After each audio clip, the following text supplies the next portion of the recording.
Can your shower curtain make you fat? What? Well, you might be surprised, but there's new research that shows that it can, and we're going to tell you why.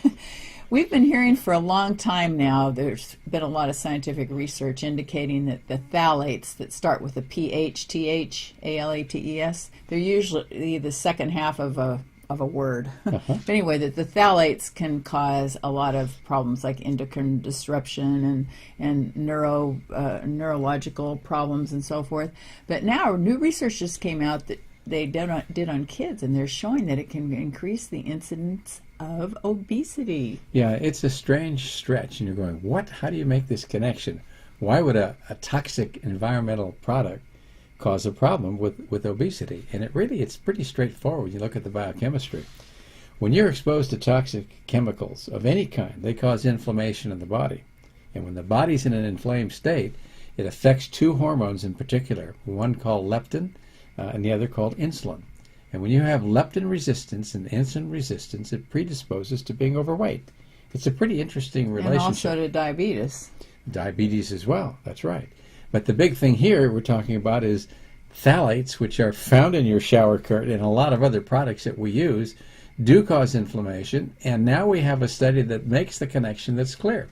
You know, they're plasticizers, and it's kind of surprising to think of all the things that they use them in. They soften plastic is what Vicki's trying to say. Yeah, but they use them in cosmetics, and they use them in all kinds of baby toys. And well, they don't use them so much in baby toys anymore because now there's been a law passed that takes the most important ones out. So so manufacturers can't use them anymore.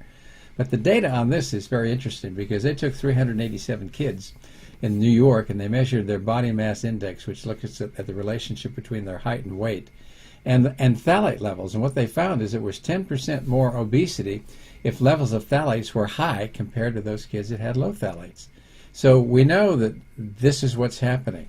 And you know, too, it's making me wonder about premature babies that are hooked up to all these tubings, because those all have phthalates in them, too. You know, the IV tubing and any kind of tubes that they use in the hospital and other kinds of medical devices, and a lot of baby products, including things like even baby wipes and a lot of things. Well, we know that some of the things that are suspected to be a problem is the endocrine disruption that leads to genetic defects that lead to defects in the sperm and also defects in the penis. And slow demasculization of boys is what's... So the question then becomes, well, should we allow these things to be in use? Now, when you look carefully at the data, you can see that it's not clear-cut and definite that a lot of these changes that we just talked about are ones that you can be sure that phthalates cause.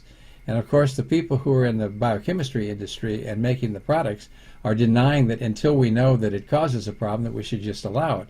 But I think it should be safety first. If we know that something might be causing problems with our endocrine balance in our body and causing genetic defects, then probably we should not use them. You know, another place I was just thinking of where they use these a lot is in nail salons, because it's an ingredient in nail polishes. They're starting to take it out in some of the nail polishes, but you really can't trust it. The best thing would be to bring your own that doesn't have phthalates in them. But they usually have other things in them that are pretty toxic as well. Right. And the nail polish remover also. Well, there was a study done back in I guess about 2003 that was published by the Environmental Working Group, which is a nonprofit educational foundation that looks at toxicity and how it affects our bodies.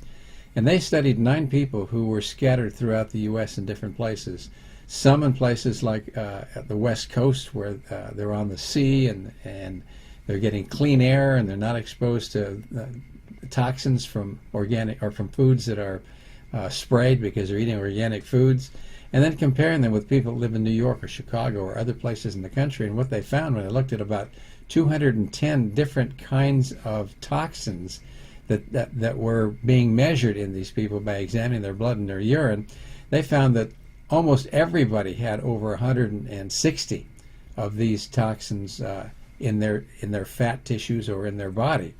So what we have here is an epidemic of toxic exposures. There are probably 70,000 different kinds of chemicals that have come into our use in the last 50 years. And it's not like you can just try them until you find if they cause a problem. You know they're going to cause a problem because they're toxic and never been in a human body before. So some of the things we're finding out is they cause genetic defects, they cause neurological defects, they cause cancer, and they're hardly studied much. And But we so know if they're a woman's, there. and if a woman's pregnant, especially to try to avoid phthalates, you know, like I said, a lot of them it's in the word, like dibutyl phthalate, that type of thing. But you know, hairspray has it in it too. Most of the hairsprays. It's ubiquitous. It's everywhere. So now we run ourselves into a corner where we've made pollution global. There's no way to escape it, but we can clean up the environment by stopping the use of any kind of chemical that's foreign to the body or foreign to nature, and putting it out there and then waiting until we see if it causes a problem, because we know that they do. And one of the things to be aware of is that there's no requirement to put them on the label. Exactly. And they're in a lot of fragrances too. Right. So can your shower curtain make you fat? You bet. We know the biochemistry because it's more related to leptin resistance. And I think that we need to pay more attention to the environmental products that we're allowing to be used on things that we give to our children and we use ourselves. And you can find out a lot more about it on Vicky's Corner on drsaputo.com. A good resource.